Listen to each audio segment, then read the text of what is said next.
Hello and welcome back to HyzerMedia's coverage of the 2023 Disc Golf Open of Pennsylvania presented by Home Again. Thank you to our coverage sponsors, Cosmic Disc Golf, D-Town Disc Golf, and Reaper Disc Supply. I'm Nathan Johnson and I'm joined in the booth by Dylan Horst. How's it going, Dylan? That's not too bad. Excited to watch some disc golf today. And here we are, hole 10, par 4, 580 feet. It's a very demanding tee shot off the tee where you have two options. You can either play short with the backhand, throwing a nice soft backhand to landing zone, or if you want to be hyper aggressive, throw a flex forehand and try to hit the secondary gap.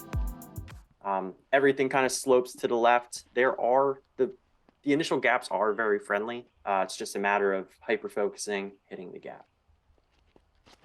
Yeah, you really got to have control over the entire flight of the disc, as it looks like you overturned your shot a little bit there, catches some of those early trees, but fortunate to stay in the fairway.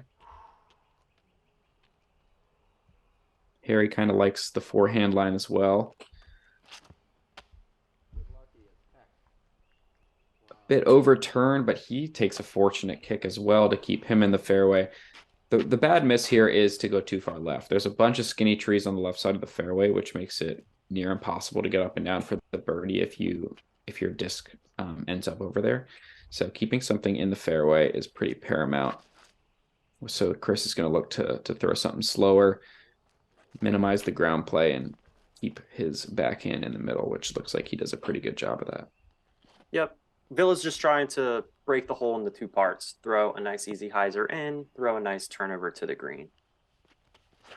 And then here we have Devin trying to basically mimic Chris's shot. Seems like it landed in a pretty good spot. He'll be in position to score. Yeah, so you can see that silver tee pad is maybe 50 feet in front of you. That's about 350 into the green from there, slightly downhill. So looking at quite a sizable upshot. Looks like you pulled it a little bit, caught some trees on the left-hand side. It's going to be a tricky up and down over there. Yep, tried to bite off a little bit too much there. And then Devin here trying to throw the nice turnover through the gap. Looks like it got pretty far, but clipped something on the way in. Most likely playing for par. Yeah, I mean, and you can see just how many trees there are off the fairway on this hole. Harry Heath's lining up for another turnover into the green. Just kind of sails it a bit. This is quite a bit downhill, and if you do sail the green, there isn't much to stop your disc. So you can get into some trouble if you don't have good distance control coming into the green on this one. Chris trying to throw a nice turnover, hits one of the last trees on the way to the basket, but puts himself in position. It's going to be a very scary putt. There is a downhill right behind the basket, so he's going to have a decision whether to run it or not. Yes, this is that left side we were talking about. Luckily, you stayed on the edge. So you'll have this step out forehand. Super smooth. Comes up a bit short as well, but that's giving you a putt to save the par. And then Devin trying to do the same thing, off into the right-hand side, just trying to throw a pitch up, and unfortunately clips the one tree. He just needed the miss to get there. Yeah, so Harry's actually all the way down at the fence. So we actually spent a couple minutes looking for this. It went all the way down under some leaves. We were able to find it just before 3 minutes. Wow, yeah, and that just shows you how quick this slope behind the basket can get you into trouble. And yeah, there you go again. Villa barely misses his putt, catches metal, and rolls to like 60 feet down the hill. That is a brutal break.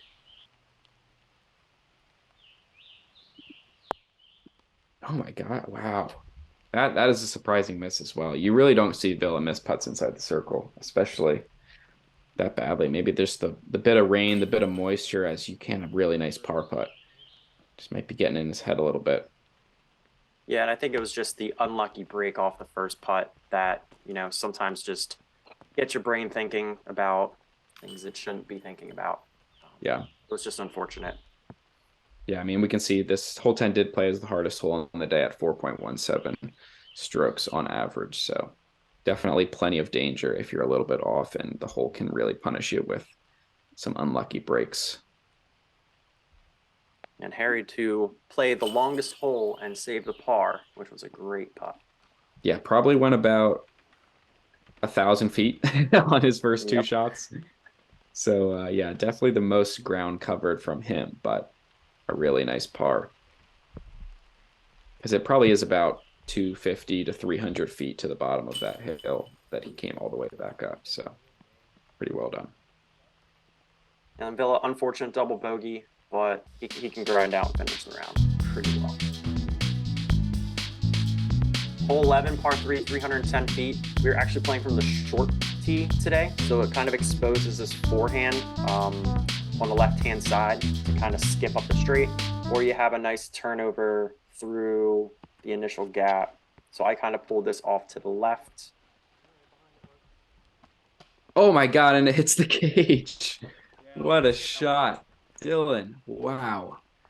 Yeah, it was a little fortunate. Yeah, Pulled I it a got a little little left. lucky, but that skip was absolutely wild. Harry pulls this one as well. There is OB on the left-hand side. There is a rope that runs along the length of the fairway, so you don't really want to pull it as wide as you both did, but there are a couple lucky gaps over there to sneak it through. Yeah, that OB line I think is from the last tree on the left, pretty far, maybe like 5, 10 feet away. So it's basically an unfortunate kick will kind of send you out of bounds. Yeah, you'll find it more with a backhand than a forehand because of that opposite spin. Villa, I think this is the purest line to get up to the basket as he just kind of sails it, ends up going 40 feet or so deep. But yeah, it really does shape a little better for that slight backhand turnover as opposed to the forehand, which, as we saw, has to get a little bit sneaky through those backside trees. Yeah, because the forehand's fading pretty hard to the right, while the backhand, as soon as it misses this tree, just to the left of Harry, it's easier to kind of turn one over and then finish flat to kind of basically make the gap as big as possible and the landing zone as safe as possible. The forehand has to get a little finicky through the left hand side, and something can kind of fade to the left or fade to the right pretty hard. Yeah, so you can see Villa's shot went about 40 deep, wasn't able to quite connect on that putt. So we'll have a couple of par cleanups here. First from Harry, who gave his birdie putt a pretty good go from about 80, 90 feet there in that gap. Yeah, and then same thing with Devin. Throwing a nice forehand upshot, puts him in position to get the par. Not in a great spot at the tee, but it works out. Yeah, park job from yourself after hitting the cage. Sticks it close. That's a really nice birdie to pick up. This hole is Yeah, not an almost easy one to park. exactly. Yeah, almost got the nice shot of the tournament, but not quite. There will be more opportunities, luckily, as Villa taps in his par, and we're going to head into hole 12. Hole 12, par 4, 537 feet. The initial gap you have to the right that the drone is flying is a nice backhand turnover to kind of land somewhere around here and then throw almost like the same shot going in with something a lot slower that pushes just straight. Here I'm going with the forehand gap on the left-hand side, trying to kind of sneak my way through, hit one of the last trees and drops. I'm still in a position to score, just not as open as the right side of the fairway. Yeah, you could get pretty far down there with a backhand, which is what looks like Harry's lining up. He catches something though, and is going to drop him down. It kind of does shape for that slight turnover that comes back to the left at the end. I'm sure you could get a long look, but it's one of those things of, do you want to risk the backhand? Because if you kick left and fade down this hill, you can get into some serious trouble. Here's Devin, right over the short pad, hits one of the last trees. He'll probably have like a nice pushing hyzer into the green, or turned over forehand, kind of anhyzer to flat. Kind of dealer's choice right there. Bill is lining up the same line, that slight turnover backhand. Fades out a little bit on the left. Looks like he'll come up pretty close to where Devin landed. Yep, Harry here actually having a pretty technical second shot, having to throw kind of like a pushing hyzer that tries to fade a little left. Kind of actually takes the Anheuser gap. Very happy hitting the initial gap. That's all he wanted to do. Get himself in position to possibly make a putt. Yeah, especially catching early on this one. If you have any sort of birdie luck, you're going to be happy with that. Chris, this is such a technical line with that kind of reverse patent pending stance, flip up putter, and he just absolutely pures it. Like that's just if there's any player in the world I would want to throw that shot, it's Chris Villa. And he just absolutely executed it to perfection. Yeah, he's one of the best. Very jealous. Hey, you try to um, sneak a forehand through there. Looks like it got most of the way. yeah, it got most of the way. Kind of got hung up on the rocks to the left. I think it's still just inside the circle of the putt. As Devin here's kind of throwing that pushing hyzer. Goes a little deep, but he still has circle's edge, maybe just outside for the bird. Yeah, he catches that wall there, which pretty much keeps you inside the circle no matter where you land, which is a nice little feature on another slopey green. Harry gives that a pretty good bid downhill. Also catches the wall on the backside. So yeah, this is where you ended up, just outside the wall. Little 25, 30 footer. Able to cash it for the birdie. That's really well done. Devin here trying to cap off. Just missed it a little left. It's something with these baskets. It's just, you got to make sure you just hit them center. They don't necessarily catch the left or the rights. Yeah, that was center a little low, but sneaks it just over the rim to save Harry's par. He's had to do a bit of work on the greens to save some of these pars today. I'm sure a little more stress than he would have liked. But Chris able to grab a nice birdie. Trying to make up some of those strokes he lost on hole 10. Get him back into this thing. Like we said, plenty of golf in this tournament. So these guys have plenty of time to make up some strokes.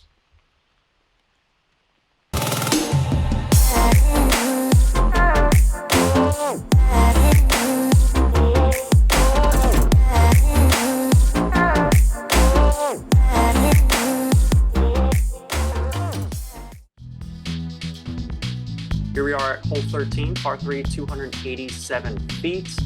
The initial gap is throw a nice turnover and something pretty stable that kind of fades out up the gap, just because as soon as it gets closer to the basket, as soon as you make this initial gap, you just want it to kind of flatten out. Unfortunately here, I threw kind of stable to straight, and then it kind of just drifted to the right, banked off one of the trees. Yeah, it was just not the right disc for the shot. Yeah, I think on this hole you want to err on the side of more overstable and just kind of put it on a little ante out of the hand. Chris almost gives that an ace run. Stays parked as it's pretty uphill. You can kind of run this one off the tee and know that you're going to stay fairly close. Harry's going to throw this glow P2 that he just absolutely can throw pretty much on any hole at any course, and I have faith that it'll stay pretty close. So nice shot for him. He catches that late tree, but still have a good look at the birdie. Devin here kind of pulls it a little right, kind of sneaks away, kind of sneaks through a little bit, but definitely not in position for birdie, unfortunately. Got to self a par unless he could throw something in. Gives it a little shot, but he's in a good spot for par. It's just unfortunate. Yeah, this one you just got to hit the gap. That's pretty much what it is off the tee.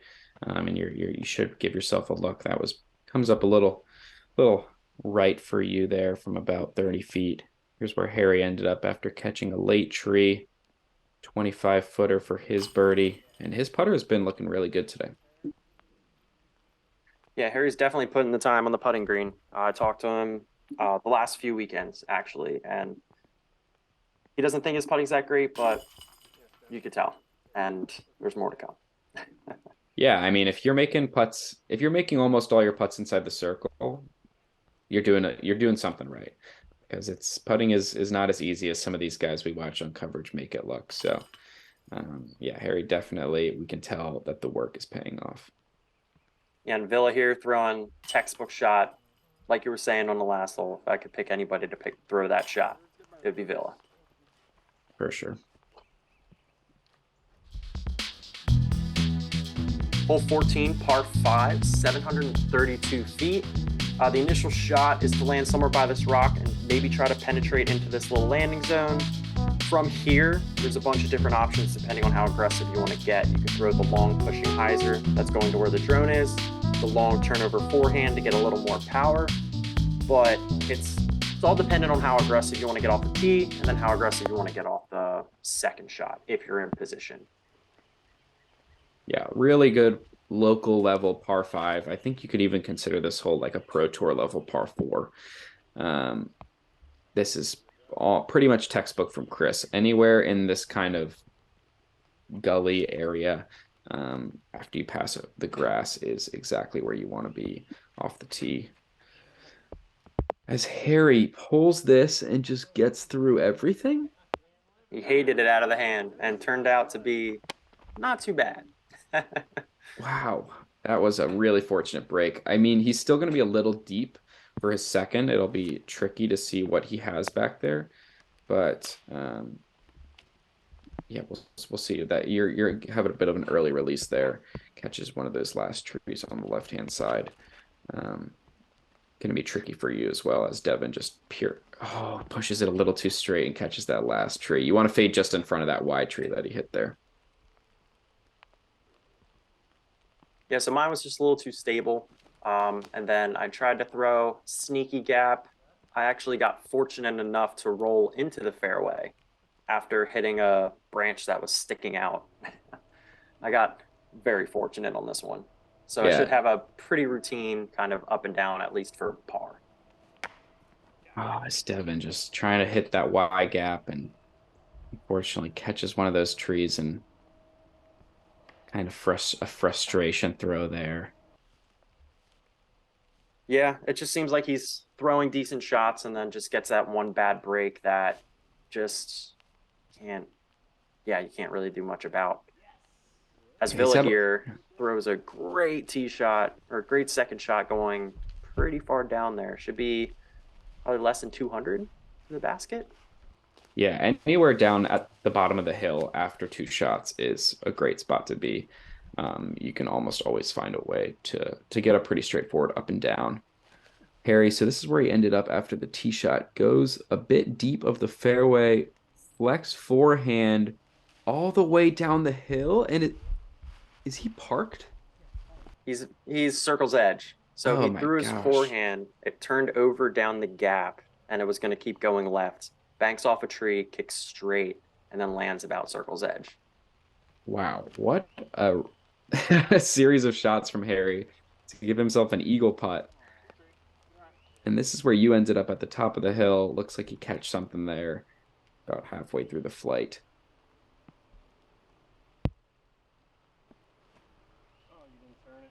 Devin now lining up a turnover forehand, catches that big tree on its way down. The fairway on this hole kind of dies out about 2/3 of the way down this hill, and it's a bit poke and pray. There's plenty of gaps as Devin throws a nice upshot, but you do have to get a bit lucky if you're trying to get up and down from the top of the hill. Oh my gosh, and you're just running forehands everywhere, Dylan. This is off the cage again from like 100 feet. Wanna get another highlight reel forehand putt. We're still trying. We're gonna keep going. See what happens. Yeah, one of them's gonna drop eventually. I have faith. So this is Harry now for his eagle from about 35 feet. And he cashes it. Wow. The Eagle 3 for Harry Chace. We do have to give a shout out as well to Travis Dumbach, the other player in round 1 to card the Eagle on hole 14. Really impressive stuff. Yeah, I wonder if Travis's was as exciting as Harry's. Yeah, probably a little more boring, honestly. But a 3 on the hole is still impressive either way.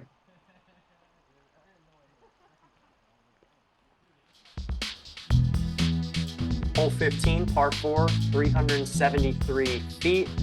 Off the tee, power backhand or forehand to get up to the gap. This tree on the left-hand side has actually been removed since the coverage, but yeah, this tee shot is you have a left gap, you have a right gap. On the right-hand side, you can see the one tree in the middle. On the left-hand side, where we can see the catch cam is mostly the preferred gap. Harry going a little more aggressive, trying to do a hyzer flip through the right-hand side, gets pretty far up there. So his second shot should be relatively easy up and down. Yeah, this hole's just about forward progress off the tee. As long as you're able to bite off a good chunk and stay clean, you should have a pretty straightforward birdie. If you catch one of those couple trees that are kind of in the middle of the fairway, it can get a little bit difficult. But even though it is uphill at 373, this hole is, one of the softer par fours on the course. Yeah, so it's just really a chip, and how aggressive do you want to get? You can play extremely soft just to kind of get your 300 foot off the tee and then your easy upshot, or you can try to be hyper aggressive to try to get just a little bit extra. My forehand, unfortunately, doesn't turn enough, kicks one of the trees, finishes a little left. Still have an opportunity to scramble for a birdie, but definitely not in the position you want to be in. Yeah, Devin, he's lining up this right-hand side. Unfortunately, catches a tree. The backhand line is a little bit squirrelier. There's a couple trees that you got to miss, whereas the left-hand side forehand gap is a little more pure, I would say. But so Devin kind of kicked off to the left-hand side. He's got another backhand, but catches a tree. Yep, then I have a nice Anheuser forehand approach. Unfortunately, bank off the one tree I had to miss, and kind of takes birdie out of the equation unless I can throw something in, do something magical. But yeah, just unfortunate. It was a pretty big gap. Here's Chris, another kind of tricky little upshot, but he's Chris Villa, so not going to be a problem there. Able to give himself a tap in for the birdie. Nice shot for Devin as well to recover there. But we still haven't gotten to Harry's drive yet. That tells you how far he smashed his up the hill. Here's a little forehand from you. Giving it another pretty good bid. Didn't quite have the height on it, but not a bad line. And yeah, a jump putt to just lay it up, tap in the easy three. That's pretty textbook on how you want to play this hole. Yeah, it's one of those that if you play aggressive off the tee, you will get rewarded with a jump putt approach. So, yep, I was able to kind of just snag the par and then a couple pars, a couple birdies, kind of to wrap it out. Yeah, pretty typical for this hole. You'll see a couple people get caught up early off the tee, have to kind of scramble their way up the hill, and then you'll see a couple folks pure it and have seemingly the easiest birdie of the day. Chris with a little lefty tap in. Usually you see him with the kind of turbo putt. That's some style points there. Yeah, he's trying to get his lefty 100% for the day. There you go.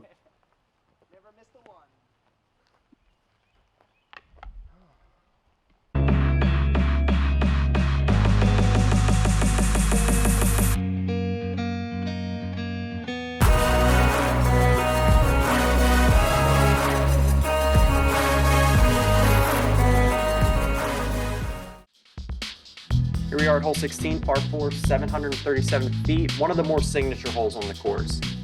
This is one of the ones where you can just take your whole bag, throw as much as you want. Get as far as you possibly can off the tee shot to make that second shot a little easier. And then you just have to deal with a fairly technical second shot, just with a low ceiling with a bunch of branches. Yeah, I mean, just look at this view. It's got to be one of the most scenic holes in Pennsylvania. I know Failure Lake is giving it some competition nowadays, but Harry with a pretty good rip. We did have I don't know about when you played the hole, but we had a pretty stiff headwind coming down downhill on this one. So it was a bit tricky to figure out exactly which disc to throw to get the max distance flight on this one. Yeah, there was a little bit of a headwind. That's kind of why Harry's turned over a little bit. I think he was expecting more of that kind of slow turn to kind of slight Annie and then to fade. I think that wind just got under it and turned it over just a little bit. And here's Villa just trying to throw basically as far as he can too. Throwing a little bit of a hyzer, pops up the flat, hyzers out, lands in, a pretty good spot to attack the green. Yeah. Are you trying to get this one for the two? Do you think you could reach it? Uh, I feel like some days I can, some days I can't.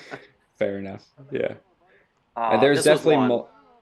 Yeah, this was one that kind of gave it a little test, but not quite far enough. Yeah, I mean, this hole is very downhill, obviously, as you can see, but 737, even at this much elevation drop, is still a pump if you want to get a birdie putt. And especially, like we said, with the headwind today, it was a tall ask to get down there for an eagle.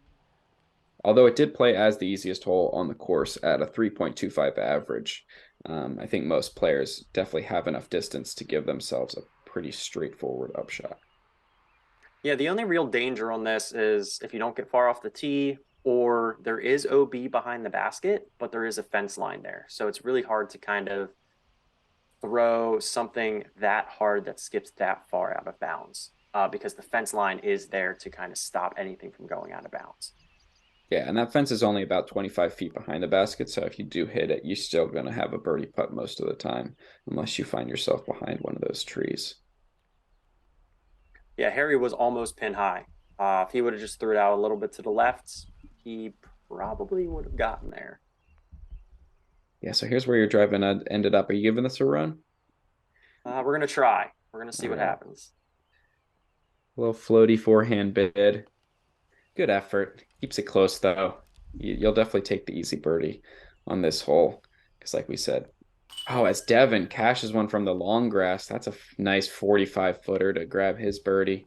We do have to give a shout out, of course. Surprise, surprise, Lucas Oberholzer Hess did cash the Eagle 2. I watched his drive come in about 30 feet short, and he made the putt because he just throws farther than all of us, and that's what you do when you're Lucas. Yeah, it's Nice putt definitely a from. fun one. Definitely a fun hole to kind of just go down and rip as far as you can. Yes, I agree. Nice putt from Harry to grab his birdie. This is that fence that we were talking about where Villa ends up. Oh, just a bit high. Catches the nubs. Yeah, Chris just been a little off today. He's been hitting metal on almost every putt. It's just a little off here and a little off there. I feel like he's one of those players that, give it a little bit of practice at lunchtime and it'll kind of work its way out. Yeah, he'll find the rhythm again, and not a bad round by any means. I mean, he's still at 6 under par with 2 holes to play. Definitely in the mix, but I'm sure, Chris is one of the best players we have in Pennsylvania, so he's looking to do a little better. Hole 17, par 4, 519 feet. Probably throwing about 350 to the gap, slightly uphill, or probably 400, closer to 400. At least it plays to the gap. And then you have to play up this severe upslope with trees that are strategically placed here and there to try to attack for the birdie. The optimal play is to try to get as straight as possible to land right in the gap just in front of you, which Harry here is trying to do that. Throwing a little bit of a hyzer flip, finishes a little left, but he should still be in position. Just has to craft a shot around a couple trees. Yeah, I think the miss is left, like the left side of the gap, because then you can kind of work a flex forehand or something in there. If you're right of the gap, it is very thick, and it's tough to get up and down. Maybe not this far left, though. That's going to be tricky over there. Are you sure? Do you got a gap? Did you make it all the way uh, to the silver tee? it was pretty close. Not quite left, not quite that left, but it was pretty close to the silver tee. Definitely unintentional. Yeah. But again, like I said, it can work. There are gaps over there. There really aren't gaps on the right-hand side. So we'll see what you got on your second shot. Devin puts himself in the middle pretty nicely. Chris is going to need this to fade quite a bit. Yeah, I don't know how much he's going to have over there. We'll have to see when he gets up to the lie. Yeah, it's kind of like that second shot on the right. There's just a lot of stuff in the way. Chris being as good of a backhand player as he is, he could probably craft something. But for the average player, this is a really tight gap that not very many people feel confident throwing. Yeah, a bunch of small gaps. We'll see which one he picks. Trying to sneak something up there. Yeah, and he does it. It's going to be a birdie putt. Only Villa, right?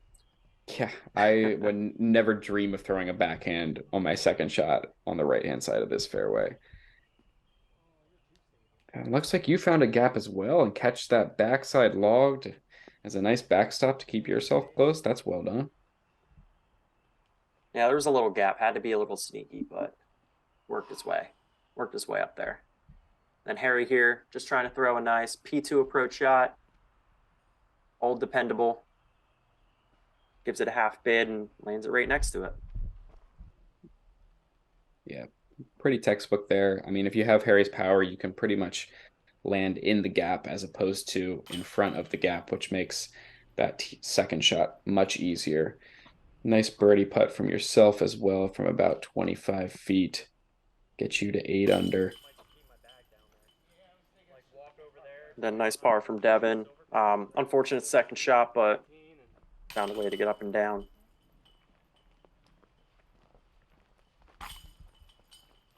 And yeah, Chris and Harry kind of rounding out the birdies on this one.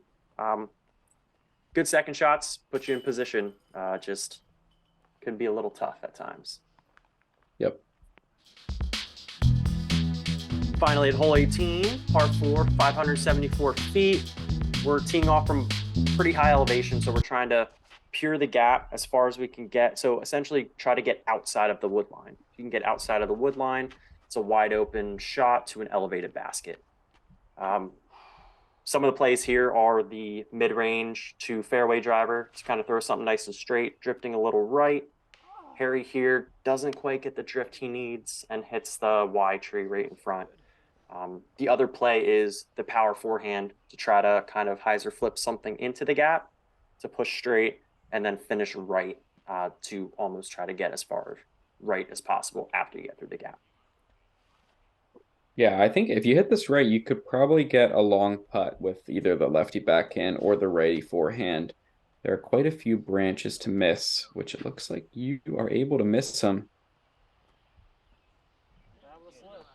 And yeah, that's way out there. Maybe not quite putting range, but definitely pretty straightforward birdie range. Pretty much anything out this gap, and you're going to have less than about 250 into the green. So just a matter of putting it close after that. And here's Chris trying to throw a nice hyzer flip down the gap. Doesn't quite make its way out. Hits one of the last trees and kind of finishes a little left. Yeah, unfortunate. But what's nice is you can still kind of craft something from the woods. It just makes it a little tougher. The high hanging branches prevent you from throwing a high turnover, but you can still kind of craft something and get there. As Devin throws a nice forehand down the center of the gap, hitting the fairway, never a doubt. Really well done. That he'll probably have a jump putt into the basket from there. That was pure. So yeah, you can see the silver tee to Villa's left. That's about 400 feet into the basket, quite a ways downhill, probably plays closer to 350. He's going to go stand still. Able to pure the gap and give himself a long look. Probably not going to be running that, but still a good job to get out there. This is where Harry ended up, just kind of has to pitch out back to the fairway. Like you said, these low-hanging branches don't really allow you to bite off too much. And Devin here trying to give it a little bit of a run, leaves it a little too high, so he's going to have a pretty long putt to try to finish out his round. Yeah, the elevated basket combined with the downslope really punishes the aggressiveness if you do try to get sneaky and give it a bit of a run. Even Chris's upshot there snuck a little long, and that's kind of a scary comebacker putt. So, wow, that's your drive, maybe 100 short or 100 short left of the basket. Maybe a little half bid, keep it close. Good effort. Good way to finish the out the elevated round. basket gets you. Yeah, exactly. I've seen multiple people too. Their putters hit this wooden base and like roll away. So you don't really want to get too aggressive here. Much rather settle for a nice stress-free tap in. Unfortunately, Devin is punished for running that earlier putt. He's going to have to settle for a par. And yeah, I mean, we saw some good rounds. Devin had some struggles out there, just had a lot of birdie looks, just couldn't quite capitalize. But yourself and Harry and Chris really with three really solid rounds. Yeah, like you said earlier, you can't lose it on the first day, or you can't win it on the first day, but you sure can lose it. Even though Devin's at -1, he still has an opportunity to, finish out the rounds strong the next few days. And, 3 rounds left. Plenty of time. Plenty of time. Travis Dumbach, 11 under par first round, is able to shoot the hot round. We'll see him in round 2 along with Harry Chace, Jesse Longenecker, and yourself winning that PDGA number tiebreaker to stay on the lead card. Thank you to the Norse gods as well as the Patreon family for supporting this coverage. But like we said, this is a 4-round tournament, so make sure you subscribe. Make sure to stick around and watch the other 3 rounds of the Disc Golf Open of Pennsylvania coming up on HyzerMedia.